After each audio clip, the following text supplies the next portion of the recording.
and welcome to today's daily devotion. I'm reading to you out of the Old Testament, the book of Daniel, the 3rd chapter, starting in verse 23 and reading through verse 25. Hear now these words.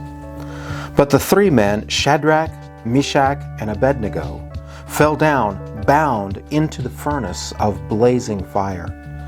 Then King Nebuchadnezzar was astonished and rose up quickly. He said to his counselors, "Was it not 3 men that we threw bound into the fire?" They answered the king, "True, O king."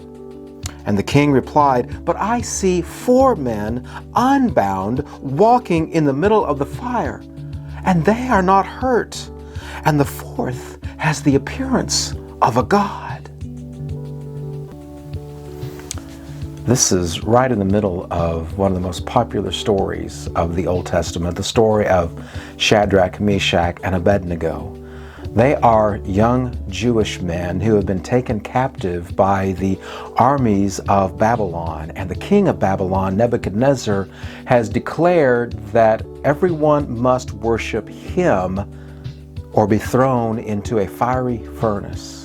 Well, these 3 young Jewish men, Shadrach, Meshach, and Abednego, refused to follow the king's order, and so they were bound and thrown into the fire. And as we just read, King Nebuchadnezzar is astonished to see that when he had 3 bound men thrown into a fiery furnace, now he sees 4 unbound men walking in the middle of those fierce, torturous flames and not being harmed.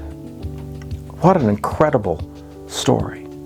This is a part of a face-to-face encounter that Nebuchadnezzar had with God himself. And all through the month of January, we are looking at these face-to-face encounters that the Bible stories describe and the connection that they have with us.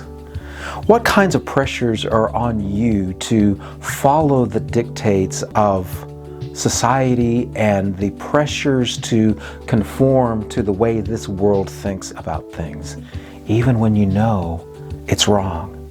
Do you feel bound? Do you feel like you are destined for a fiery, burning end if you don't capitulate?